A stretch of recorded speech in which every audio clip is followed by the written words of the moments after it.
Welcome, everybody, at another episode of the Wrestling vs. the World podcast. If you are enjoying your day, sweet. If not, what the hell ever. So, finally, a WrestleMania review here for the podcast. And unfortunately, I had chosen one that I put on my list last year as one of the top 5 worst WrestleManias of all time. Which one am I talking about? WrestleMania 16. Yes, I'm going to refer to it as 16, not WrestleMania 2000, because when I think WrestleMania 2000, I think more of the video game, and plus this was the 16th ever WrestleMania, so I'm calling it WrestleMania 16 for this review. So let's get into this mess of a show. So the show starts off with Lillian Garcia singing the Star Spangled Banner, American National Anthem. I feel she did a better job for the 9/11 tribute show, but still a fantastic performance. I mean, Lillian Garcia's got a fantastic singing voice. So the first match, right off the bat, it's something that irks me, and that is when you have an impromptu match thrown on the biggest show of the year. I'm not saying it's something you can't do, but it doesn't feel right. Because the first match was The Godfather and D'Lo Brown bringing Sung to the Ring by Ice-T against the Big Boss Man and Bull Buchanan. Now, why do I say this was impromptu? Well, because there was absolutely no build to this match. It just happened. So The Godfather and D'Lo get some nice tag team offense. They get a scoop slam, splash, leg drop combo to Bull Buchanan. Bull was a bit more of a standout guy in just this performance compared to everybody else, which is saying something because Bull Buchanan did not have much experience for this match. He even had a pretty sweet springboard clothesline rebounding off the top rope when he got back to D'Lo Brown. If you remember when Shelton Benjamin did that springboard corkscrew forearm that he did in the match against Shawn Michaels on Raw in 2005, it was kind of like that same setup with the clothesline, which actually looked nice. But there's some sloppy moments and everything like that once in a while. Godfather even stopped Bull Buchanan from flying off the top rope by shaking the ropes, although he was doing it before Bull was even on the top rope. But shake, shake, shake. D'Lo got some separation by getting Frankenstein before tagging the Godfather. Whole train on the Big Boss Man. Buchanan stopped the lowdown by D'Lo, and D'Lo got in the ring, landing on his feet.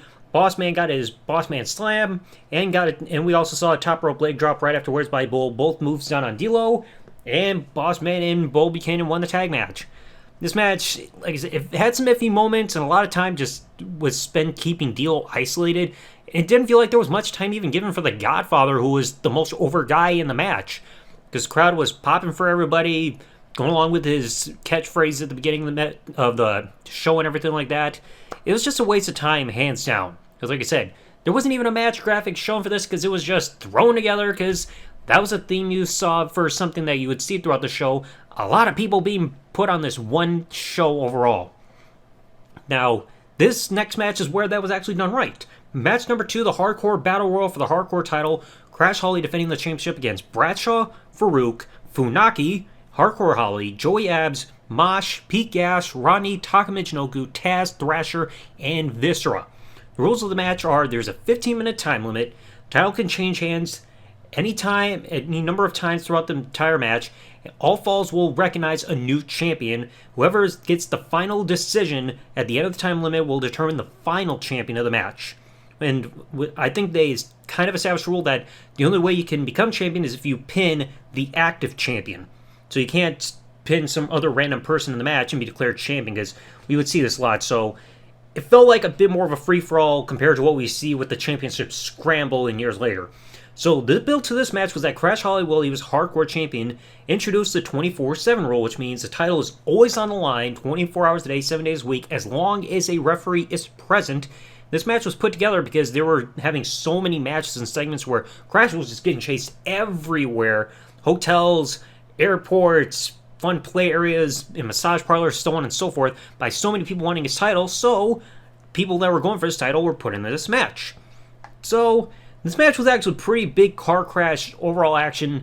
Taz got the first fall within the first 30 seconds by getting a capture suplex into a pin on Crash.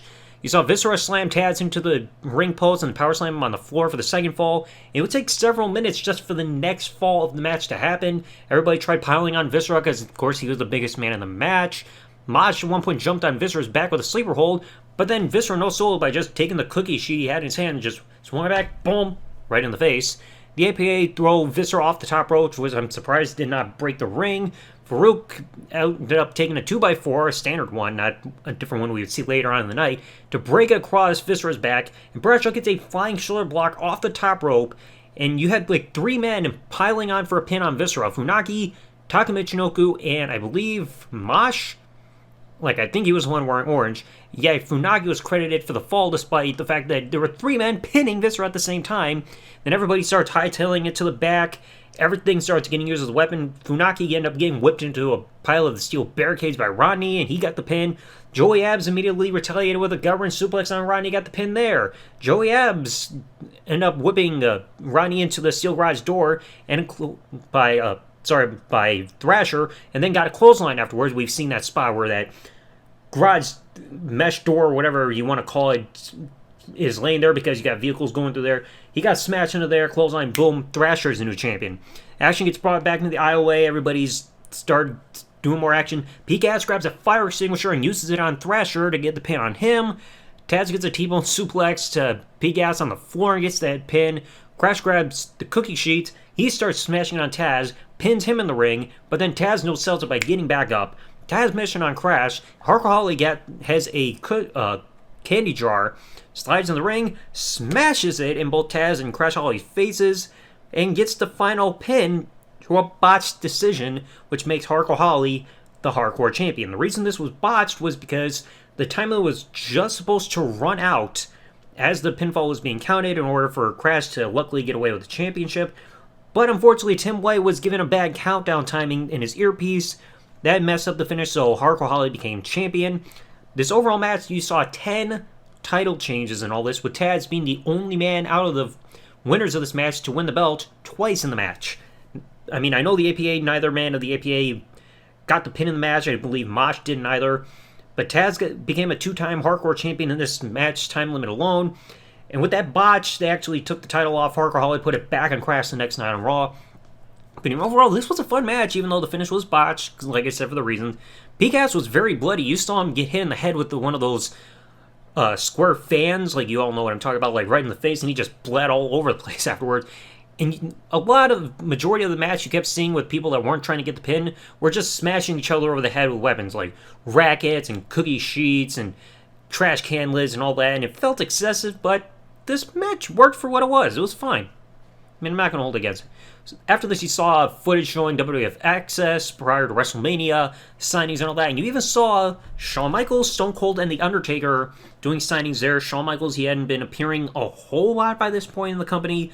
Stone Cold, he was still recovering from neck surgery, and The Undertaker, if he hadn't been injured at the Royal Rumble, he would have been back around this time, and he was kind of sporting the attire you would get used to seeing him wearing as the American Badass, with a bandana and the denim jacket with the no sleeves and all that. So it was nice to see them at the show.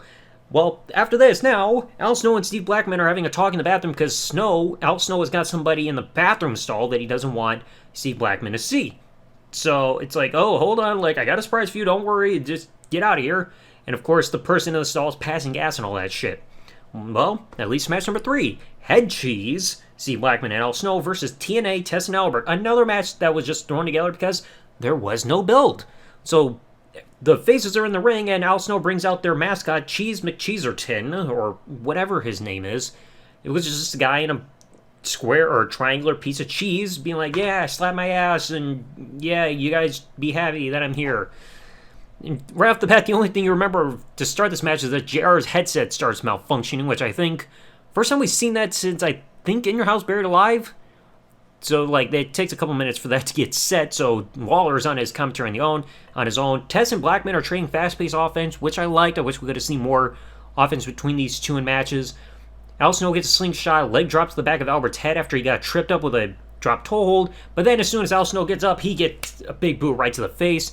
TNA also get a double-team elevated powerbomb to Al Snow. They tried pinning him, even though, in reality, Al Snow wasn't even the legal man in the ring for this point.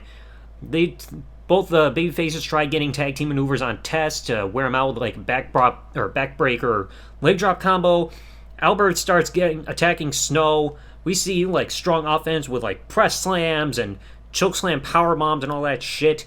But at the end, Tess and Albert win after a military press slam. Albert gets done on Blackman, and then Tess immediately gets a top rope elbow drop to get the win. After the match, Head Cheese decides to beat up their mascot.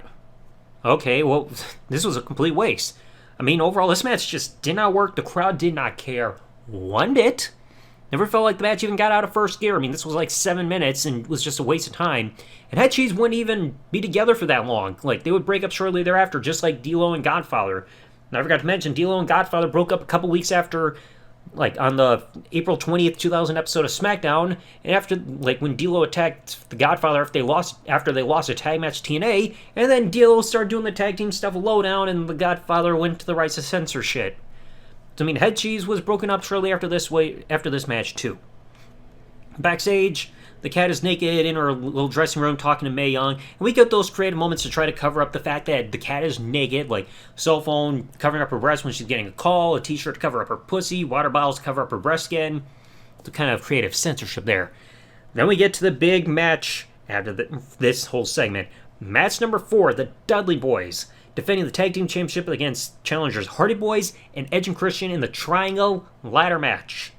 So the whole build to this was that the tag division kind of got a rejuvenation after the Hardys, at the time known as the New Brood, faced against Edge and Christian in a tag team ladder match and No Mercy, and the Dudley Boys came in shortly before this, like before Unforgiven and everything. Hardy Boys were feuding with the Dudley Boys, got a tag team tables match victory against them at the Royal Rumble. The Dudley Boys would also later on win the tag team titles from the New Age Outlaws at No Way Out.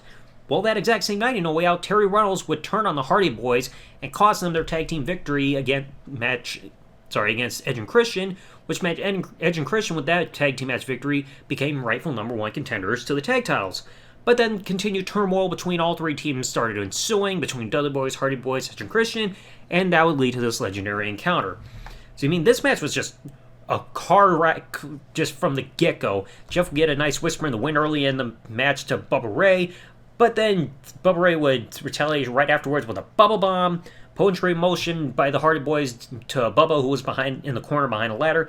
And Jeff even lays out Bubba on a ladder, tries to go for a 450 splash, which I think was only like the second time I can easily recall Jeff Hardy doing this. I know he did it at Survivor Series 99, but he went for the 450 splash here. Bubba got out of the way. Boom, Jeff hits the ladder. Nasty landing. Bubba does that whole thing where he puts a ladder around his head, starts spinning around like a helicopter to knock out all of his opponents, but they start coming back with offense. Matt and Bubba go out to the outside. They got a ladder set up in the ring. Christian climbs the ladder, jumps off, and hits a crossbody to Bubba Ray and Matt on the outside, which if you go on WrestleMania 16's like wiki page, that's where you see that image of Christian going flying. Jeff gets up the ladder to try to retrieve the belts, but Edge jumps off the top rope and spears Jeff Hardy off the ladder. I mean, I know we also saw him do it to Jericho in the TLC match on SmackDown a year later, but still great. You get 3-match ladders set up and all that stuff. Christian is trying to climb a center ladder. Bubba Ray climbs up his own ladder and stops Christian from retrieving the belts and drops him with the Bubba Cutter. Not the 3D, because Diva is not involved. It's the Bubba Cutter.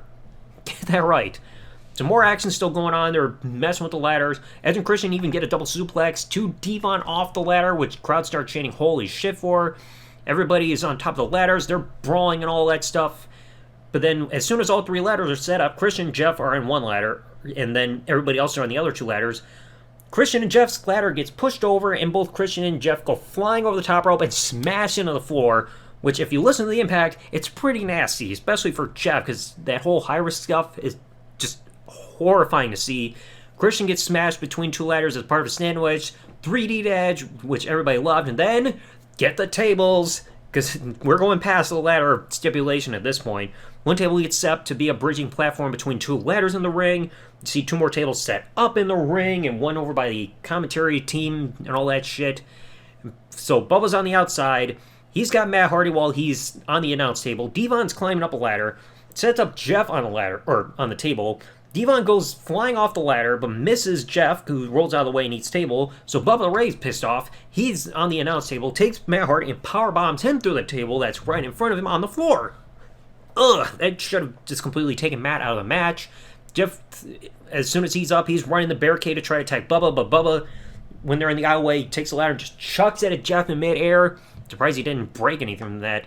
Bubba grabs a larger ladder that they had there in the aisleway, sets it up there, brings the table up there, sits it up there in the aisleway. He's going to drive Jeff through the table, but Christian's got the ring bell, smashes Bubba in the head twice with it, and then Jeff climbs the ladder, massive swanton bomb off the ladder to Bubba Ray through the table, and Jeff, I think he said in commentary, or verbal commentaries at one point, he thought he broke his tailbone because of that landing, because his back hits Bubba, but then his ass hits the floor. Ugh, that was painful. And then you finally get to the match conclusion. Devon gets taken out of the match with a twist of fate, so now it's only left with Matt Hardy, Christian, and Edge. Matt and Christian climb their own ladders to get on that table bridge. Edge climbs up from behind Matt, flips him off that ladder bridge, or table bridge, drops him into the only remaining table in the ring, and Edge and Christian retrieve the tag team titles to become the new tag team champions. Absolutely amazing match. One of those most iconic matches you can ever get that really gave that tag division the spotlight and shot in the arm it needed to really say, hey, the tag division is something you should pay attention to now. Like I said, that tag ladder match you saw in No Mercy gave that spotlight to say, hey, there's something growing here. But this ladder match changed the tag division for good. Because you just saw carnage from the opening bell, amazing spots all around, no wasted moments, 5-star classic, no doubt about it. And this would be the precursor to what you saw for the TLC match later on at SummerSlam, even though there weren't chairs involved in this match. But the introduction of tables really got the gears going. Now, backstage, McFoley's getting interviewed, saying that this is the biggest year in the WWF, which you can say every year. Oh, it's a new year. It's the biggest year for the company. And the main event is going to be one of the biggest one of all time. He hopes that people will talk about it for the next 10 years. Well, Mick, people still talk about it to this day, but not in the most finest way. Now, match number 5. Oh, God. The Cat versus Terry Reynolds in a cat fight with Fabulous Moolah in Terry's corner, Mae Young in the Cat's corner, and Val Venus as the special guest referee. Rules are simple. First woman to be ejected from the ring to the outside will lose the match. Similar to that sumo match you saw between Big Show and Akebono at WrestleMania 21, but there are still ring ropes here. So the whole build, the Cat and Terry had been behaving like divas, and they would still continue to feud throughout the year, but they were like having problems backstage with each other. We also saw in the build to this through GTV footage that both women tried to sexually persuade Val Venus to call the match in their favor, meet up in his hotel room, they were fucking him, and Val even rejects Mae Young's proposition for sex in his hotel room, like, Mae, we're not gonna have sex, get out of here, like, just threw her out. So Val, he's cutting his promo to get the crowd hyped up. Hello, ladies. He's got his referee towel on, and he's got his I am cocked shirt that looks like jizz that he's wearing. I don't get why they made that shirt. Everybody gets on AJ's one shirt that he had back then. It looks like splooge, but this is one of the worst shirts I've ever seen. Oh my god, it looked bad. So Val is stopping a scratching cat fight going on between Terry and between Terry and the Cat. I can't stop thinking about that shirt. It's so nasty.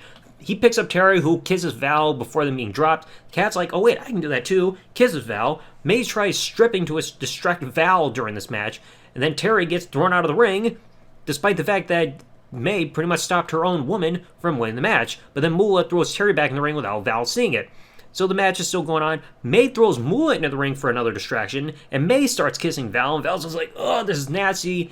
Terry gets thrown out again behind Val's back. Val does not see it, so does not count. Moolah throws Terry back in the ring and pulls the Cat out. Finally, by that point, Mae Young is done kissing Val. Val sees Terry alone in the ring. He's like, okay, that's it. Boom.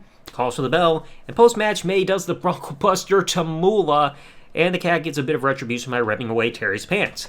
Thoughts? Why did this match happen? This match can go straight into the dumpster that came straight out of Dudville. Screw this match. Waste of time. Utter disappointment that the only singles match you saw on the show was the worst match. Now, backstage again, Eddie, Perry Saturn, and Dean Malenko of the Radicals are backstage, and Eddie's checking his reflection in Malenko's light heavyweight championship. Eddie vows to lay all of his Latino heat tonight on Chyna, which Chyna's watching from her own TV in the locker room, and she just looks absolutely repulsed. So now we get the sixth match of the night. The Radicals, Eddie Guerrero, Perry Saturn, and Dean Malenko to go in a 6-person intergender tag team match against Chyna and Too Cool's own Grandmaster Sexay and Scotty 2 Hotty. The whole build being that after Eddie recovered from his legitimate elbow injury, he started pursuing Chyna and declares that gonna make sure she doesn't resist his Latino heat. And for those who don't know the backstory, Eddie got inspired for the Latino heat phrase because of the whole phrase that was said talking about Guatemalan heat from the movie The Birdcage. Because they had a butler there, he says, like, oh, people cannot withstand my Guatemalan heat. And he said in a shoot interview that that's what influenced his Latino heat phrase. I mean, that's a good movie to influence by. And a thing you see with all four members of the Radicals, including Benoit later on, they're all wearing a matching purple and black attires. But with these three men in the match, they look like the Ghastly line of Ghastly, Hawker, and Gengar, based on their choice there for attires. So things are starting off fast between Scotty and Eddie. Eddie gets taken down with a monkey flip and tilt a world backbreaker. China gets tagged in, but then Eddie quickly, on his knees, scurries away and tags in Malenko. He doesn't want part of Mamacita just yet. Grandmaster Sexay is getting in the match. He tries a hip-hop drop a bit later to Eddie Guerrero, but Perry Saturn throws him off and even starts sporting the do-rag that Grandmaster Sexay was wearing, which did not look right. Ugh. It looked as weird as that beret he wore in WCW. Eddie's pissing off Sexay in order to distract the referee, grabs Chyna, who is on the apron, and throws her face version of the ring post from the apron. I mean, you don't do that to your Mamacita, dude. So Eddie's even gets suplexed by Sexay onto the floor. Perry Saturn and Dean Malenko get laid out by both members of Too Cool. There goes, and then Scotty decides, hey, worm time, and gets that double chop onto both men in the ring. Saturn barely grazes Scotty Twatty by going off the top rope with that flying elbow drop. Eddie gets crotched on the top rope afterwards, trying to go for a frog splash, and then Scotty smashes him with the suplex off the top. Chyna comes in, she takes out Saturn and Malenko, who are trying to stop her from getting to Eddie, but she's just looking dominant. Hits back-to-back cartwheel back elbows on both Saturn and Malenko, and then hits a double low blow on them, but then Eddie starts attacking her. Eddie tries to go for the powerbomb. Chyna reverses one to her own. As soon as Eddie gets up, testicular claw on Eddie, lifts him up into a military press slam, drops him, gets on a sleeper hold, and drops him into a slam, kind of similar to what Jericho's WCW alternative finisher was, and gets the pin. So this match, it was fine. It was not announced ahead of time because I cannot find a graphic for this. It helped keep the Eddie and Chyna storyline going. The crowd was into this match ever since the very beginning, so it's passable. And then you remember the next night, Chyna aligned with Eddie, so the Latino Heat worked. Well, after this whole match is finally done, you get a little video package showing that there was a woman and her husband or boyfriend, one of the two, getting their luxurious treatment and arrival to WrestleMania by winning the all-day-long contest. Kind of nice there, although the woman probably shouldn't have been on screen smoking a cigarette as soon as she answered the door, especially when you had kids around. Well, then you have Shane McMahon and Big Show backstage trying to hype up the main event for themselves, and Big Show declares that when it comes to The Rock, he will get the most electrifying man will get unplugged, Mick Foley will be retired for good, and Triple H will be game over. How many times have we heard that over the years? Well, now before the next match, we get a bit of a replay showing Sunday Night Heat, where it was revealed that Mr. Bob Backlund was the man who put Kurt Angle in the match that we're about to see next. Kurt Angle got pissed off and locked Backlund into his own crossface chicken wing to end their alliance.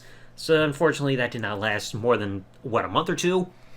So, kind of a shame there. Then at least match number 7, Kurt Angle, who's the reigning Euro-Continental Champion, defending both belts against Chris Benoit and Chris Jericho in a 2-fall triple threat match. Whoever gets the first fall of the match is Intercontinental Champion, and whoever gets the second fall will be the European Champion. So whole build was that Kurt Angle debuted at Survivor Series in terms of being an active in-ring competitor, and was on a bit of an undefeated streak until he got choked out by Taz at the Royal Rumble. After this, he would become European Champion on SmackDown by defeating Val Venis, and then would beat Chris Jericho in No Way Out, become Intercontinental Champion, and would be the final man to ever be recognized as a Euro-Continental Champion. Benoit was also going for the Intercontinental title along the same time that Jericho was trying to win it back, so this match would end up being made as a compromise, and Backlund was saying that he was doing this to show some tough love to Angle and pretty much make him a fighting champion. So Jericho comes out. He's got the same kind of jacket that he wore when he made his debut several months back. He's going to guarantee that Kurt Angle and Mr. Roboto would be in a lot of pain after the match with all bumps and all that shit. So Benoit starts the match off hot. He's attacking Angle, who's still on the outside trying to get his belt off. Jericho tried to go for a triangle drop kick to Angle, who was on the apron, but Benoit slipped him up. So then Benoit gets on the apron along with Angle. They start brawling, and then Jericho gets a triangle drop kick to knock them both to the floor. So, kind of nice there. Jericho tries going up top to attack Angle, but then Benoit gets up and shoves him off the top rope to make Jericho bounce face first off the Spanish announce table. Took him out there for a little bit. Jericho gets back in the match. He tries a German suplex on Angle, but Angle traps him in a double wrist lock and then throws him into a belly-to-belly suplex to almost knock him into the corner. Angle gets a cross-face chicken wing on Jericho, so even though he ended that alliance, he's still trying to do this move. Benoit breaks it with a drop kick and throws Kurt Angle to the outside into the front row. The crowd runs back in the ring, gets up top, flying headbutt to Jericho, and gets the pin to become Intercontinental Champion, win the first fall of the match. Even though the match was not over, they played the Radicals music afterwards. Like, no, we still got another fall. Give it a minute, motherfucker. So the match gets back to resuming the action because now this falls for the European Championship. Angle's up top. He tries to go for the moonsault. Jericho stops it.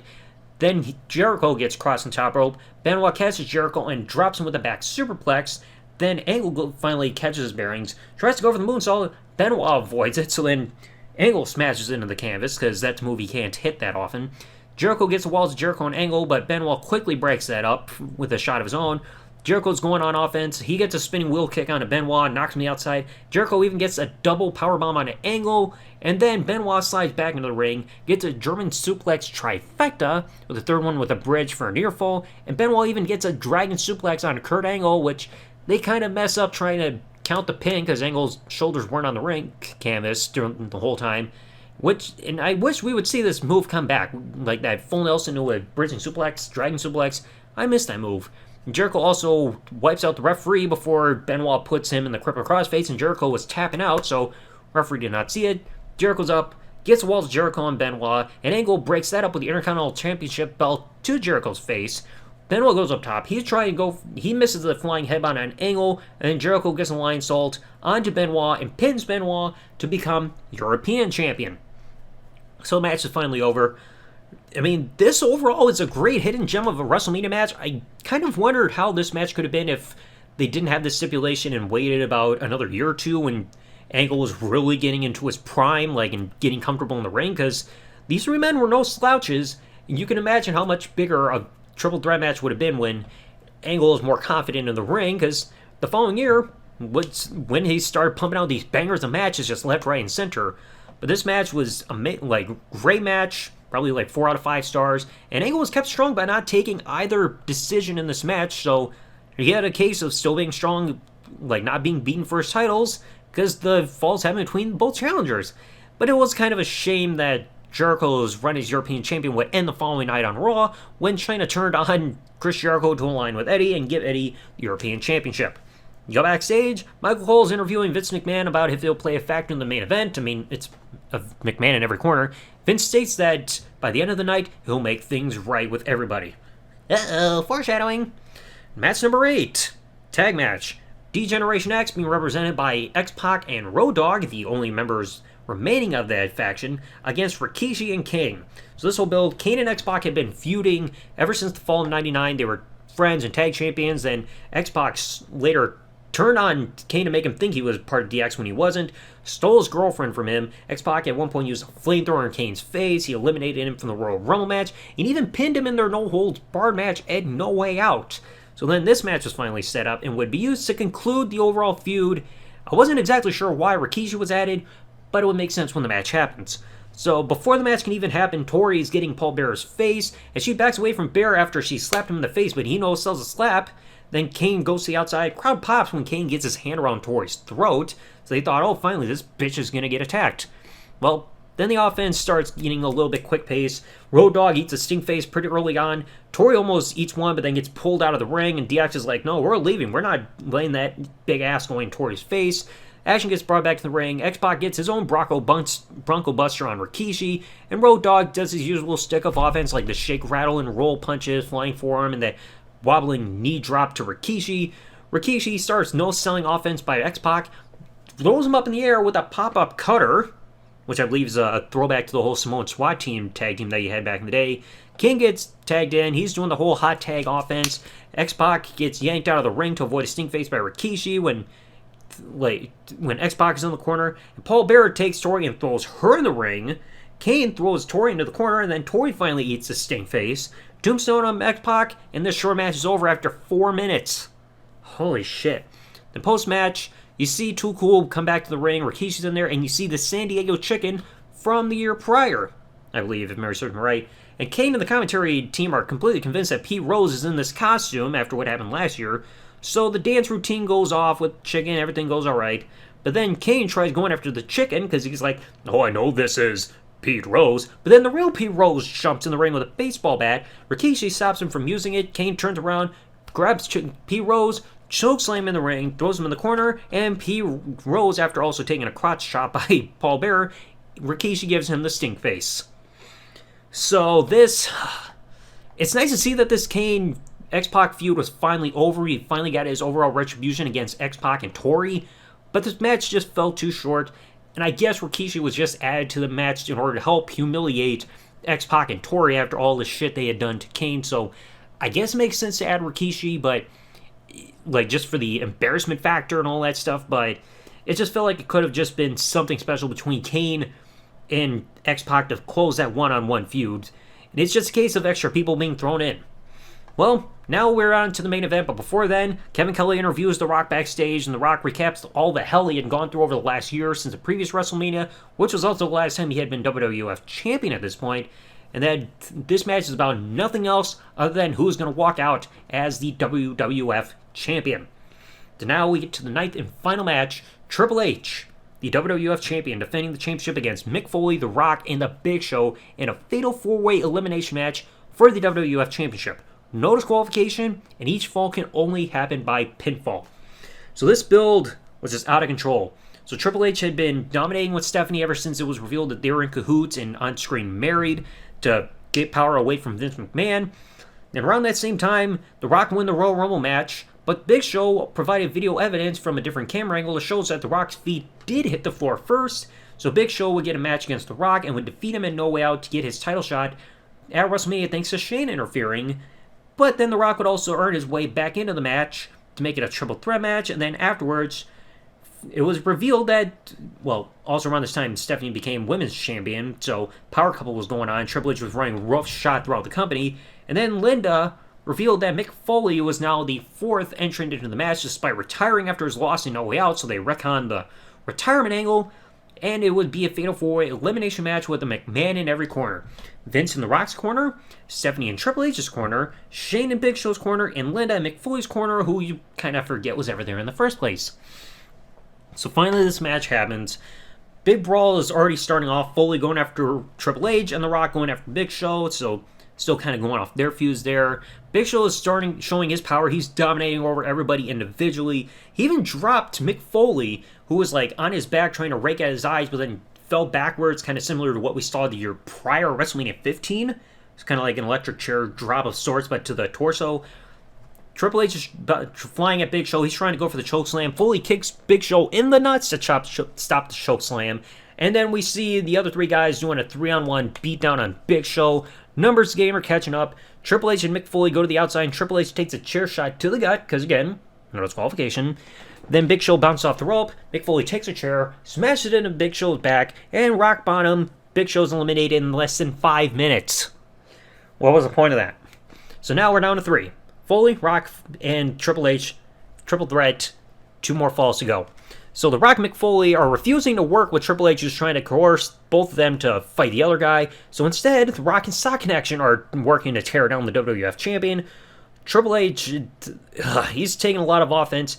He's getting held back by Mick Foley, and The Rock tries to go for the ring bell to Triple H. Triple H ducks, and Mick Foley eats it to the face. Mick Foley, he's looting around at ringside. He finds his barbed wire 2x4. He's going after Triple H in the ring, but Triple H ducks a shot in the corner and gets a low blow on Mick Foley. It's like, holy crap, how many low blows are on the show? Is this a WCW event all of a sudden we see later that year? And then Triple H grabs a 2x4, smashes it into Foley's gut. He's trying to go for more offense. Eventually, Foley makes his own comeback, hits a double-arm DDT onto Triple H, gets Mr. Socko on there, but then he releases Mr. Socko as The Rock gets in the ring, grabs the WWF Championship, and smashes Triple H in the face. Then The Rock's ready for a people's elbow, but then Mick Foley decides, oh yeah, every man for himself, and gets Mr. Socko onto The Rock. Yeah. So every man for himself. Then with the Mr. Socko on The Rock, Triple H quickly wakes up and gets a double low blow on both of his other opponents. How many people need to get hit in the dick in one night? Holy crap. So Vince, he casually slides in a chair as the match is going on a little bit later, and Mick gets a double arm DDT on The Rock, gets a very close near fall. Then Mick tries running at The Rock, who's in the corner with a chair. The Rock boots it back into his face and drops him with the DDT, and Triple H breaks up the pinfall after this. I mean, it's like that moment that you hear from Botchamania where it's like, what the fuck, it's elimination, thank you. But they try covering up on commentary saying that Triple H wants to be the one to eliminate Mick Foley. So it's like, okay, that makes more sense. Foley and Rock then start teaming up, Foley and Triple H start teaming up to beat up on The Rock, and then they're brawling on the outside. Foley gets sent to the steel steps, but then he quickly recovers, grabs the steel steps, and smashes The Rock in the face, who is trying to choke out Triple H with cables. So then they're tearing apart the Spanish announce table. The Rock is laid out on there, and Mick Foley dives off the second turnbuckle rather than the top. Tries to go for an elbow drop, but he misses a little bit and wins himself by smashing his sternum into the edge of the table. Digs him out of there for a little bit, and Triple H has to improvise by jumping off the barricade and hitting an elbow drop to The Rock to slowly break the table. I mean, it's not the first time we've seen that. I think we also saw that either WrestleMania the year prior or maybe even Backlash between Stone Cold and The Rock. I do remember something similar to that. Foley and Triple H get back in the ring. Pedigree to Mick Foley. Near fall. Triple H grabs a chair. Boom. Smash upside Foley's head. Another pedigree, this time on the chair. And Foley's eliminated. So Foley's out of the ring. He's the second man out. Raises his arm. Crowd's giving him a standing ovation. And Foley is going up the alleyway. But then he can see on that Titantron that Triple H is taunting him. So Foley turns around. Grabs a barbed wire 2x4 to that ringside. And smashes it in Triple H's face. But no blood. Kind of contradiction of what we saw in No Way Out. And then The Rock covers Triple H. Near fall. So the action is going around in the entrance area. The Rock suplexes Triple H on the floor. They're brawling all over the place, going back to ringside. And Triple H is about to get hit in the face with the steel steps by The Rock, but he counters it with a steel chair shot, so The Rock gets laid on the floor, steel steps around him, and then Triple H grabs the chair and just repeatedly smashing the chair onto the steel steps onto The Rock, which I believe they also did with Mick Foley the month prior to No Way Out as well, so some repeats of spots. And Triple H also hit the pile driver on The Rock on the base of the steel steps that are still around the ring post. I mean, I know we wouldn't see that again for a WrestleMania 23, but that's a pretty insane spot. And then, unfortunately, a few months later, no more pile drivers in the company because they're banned, damn it. So they're back in the ring. Offense is still going on. The Rock starts fighting back. The Rock tries going for a pedigree, or the rock bottom. Triple H stops it. So then Triple H tries going for the pedigree, but The Rock stops it by reversing into a back body drop over the top rope to the outside. More brawling in the ring. A ring throughout the crowd and everything. The brawling goes over to the commentary team, and The Rock suplexes Triple H through the main commentary table, which the crowd kind of reacted for, but it's like once Foley got eliminated, it kind of lowered the crowd a little bit.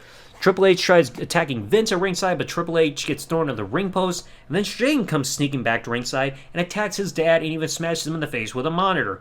But then Vince is coming back. He's got blood trickling down his forehead. He starts attacking his son, and then low blows his own son there. Shane low blows his own dad there, and then Vince eats a chair shot to the head. So again, more dick shots. Then we finally see the Stooges come back. They're helping Vince up to the entranceway, and we don't see Vince again for another couple minutes. Then finally, in-ring action continues. I mean, it feels like what we saw for Vince and Shane for WrestleMania 17, where the action stops because other stuff's going on first before we continue. Triple H gets that facebuster to The Rock on his knee, and then hits The Rock in the face with a barbed wire 2x4, which again, we don't see anybody getting busted open for yet. Shane gets in the ring with a chair, and he's about ready to smash The Rock, but then Triple H gets dropped, catapulted into Shane, who bounces out of the corner there, and then Triple H eats The Rock bottom after The Rock gets up, and we finally get to the conclusion of the match. Shane is about ready to swing the chair. Vince runs back into the ring, low blows his son. I mean, God, you take a shot for every dick shot in this whole pay-per-view and everything, you're going to get blackout drunk, and then punches his son out of the ring. Vince grabs a chair, looks like he's about to hit Triple H, but instead, bing, hits The Rock. 1, 2, kick out by The Rock. Vince is pissed off. Another chair shot to The Rock, and Triple H gets the pin. I mean, don't feel bad, Rock. That's not the only time you lost a WWF title match due to a chair shot. I mean, we saw it at least a couple other times. Post-match, Vince has made amends with his daughter, hugging her amidst the garbage being thrown in the ring. Like drinks and popcorn containers and all that. The Rock sprints back in the ring, rock bottom on Shane and on Vince, eats a slap by Stephanie, who then gets a rock bottom on herself as well, and then, boom, people's elbow to Stephanie to send the crowd home happy. I mean, this match lasted 38 minutes. Holy crap. But I mean, it was a solid match at best. At best. I mean, yeah, there was a bit too much focus on stuff going on with the McMahons, because McMahon in every corner. But again, this match went too long. 38 minutes for a Fatal 4-Way elimination match. Big Show's elimination happened way too early, and Mick Foley's elimination kind of took the crowd out of the action for most of the rest of the match, barely even reacting anymore. The crowd just throwing garbage in the ring after the final bell is pretty fitting for Vince's heel turn, which, you kind of saw foreshadowing based on Vince's earlier promo. But I mean, it was nice to have a change because finally the last match ever for WrestleMania showed a heel walking out the victor. I mean, we almost saw it at WrestleMania 9, but of course, oh, that doesn't work for me, brother. The crowd's got to go home happy with the fiasco for Yokozuna and Brett. Now, we wouldn't see a heel walk out the main event as winner as for the championship or anything like that until WrestleMania 27 with Miz and Cena. But I mean, this match could have done away with some things in terms of the overall build and the match itself. Like, let's focus on the McMahons. Less chaos in terms of who's going to be in the match. And the match could have just been shortened up. I mean, if I did fantasy booking, it would have been different if The Undertaker would have been healthy and at this show. It would have just been Triple H Rock. You could have done Vince's heel turn still and then built things up the way they were for Backlash. But you could have done without Big Show and Mick Foley. I mean, maybe I'll do a later episode about fantasy booking for The Undertaker for the show and his build and all that stuff. But like I said, they could have done away with some things for this show. And even the main event. But overall, this show just felt very lackluster. I mean, way too many people thrown onto one show. And a lot of people were making the WrestleMania debuts. But some of these matches were just thrown in there. Like China and Too Cool against the Radicals, which was never announced in the first place. The opening tag match of Godfather and D'Lo Brown against Bull Buchanan and Big Boss Man. TNA versus Head Cheese. It's like WrestleMania should not be a place where you have impromptu matches happen. It's the biggest show of the year. And a lot of the matches were just poor. Because like I said, the opening tag match was just felt like it had no place. The Hardcore Battle Royal was fun. And it worked because of how the hardcore division was at the time. The Head Cheese TNA tag match, nobody cared for. The tag team ladder match was absolutely phenomenal. The rare high point of the show. And the best match of the night, 5-star classic. The Terry Runnels match, the only singles match on the show, was absolutely garbage. Did not need to be on the show in the first place. The 6-person tag match afterwards, the intergender tag, it was fine. I mean, it kept the storyline going and everything like that. The triple threat championship match between Benoit, Jericho, and Kurt Angle, I feel was still great. The second match of the night. Hidden gem of a match, and like I said, it would have been nice to see a rematch between these three men a year or two later when Angle is more in the full, like in terms of his abilities, and was more confident in himself. The other tag match that you saw after this, too short, just about humiliating people. And the main event, solid at best. But like I said, there are some things that could have been taken out of this match. So if I had to rate the show on a scale of 1 to 10, I'm going to have to quote Bret, I hate Goldberg Hart here, and give it a 4 out of 10. Because like I said, this, just too many people thrown into the show, not much quality. You had 3 watchable matches at the most, but it's just like, there were so many things that could have been fixed to make this show work. I mean, you had so many watchable pay-per-views this year. Like, this was a hot year in terms of quality for overall pay-per-views, but this was not one of them. You should never really have a time where your next pay-per-view, being Backlash, completely outshines your main top show of the year. I mean, Backlash after this would be a phenomenal show, one of the best pay-per-views ever, and it did far better in terms of quality compared to WrestleMania, which is kind of a shame. But I mean, it's just like, just remember this, folks, just because it's the Attitude Era doesn't mean it gets a pass. And this show is living proof of it. So, that right there, folks. Oh boy, this episode went pretty damn long. Just like the main event. So, let me know in the comment section below, folks. What did you think about WrestleMania 16? Let me know in the comment section below. If you enjoyed today's episode of the podcast, please remember to leave a like, subscribe with the bell turned on if you're listening to this on YouTube, or follow if you're listening to this on any other service that this podcast is available on. And I will catch you all in the next episode. Thanks for listening, everybody. Like, comment, subscribe. Peace out, and good day, everybody. God, I need a drink.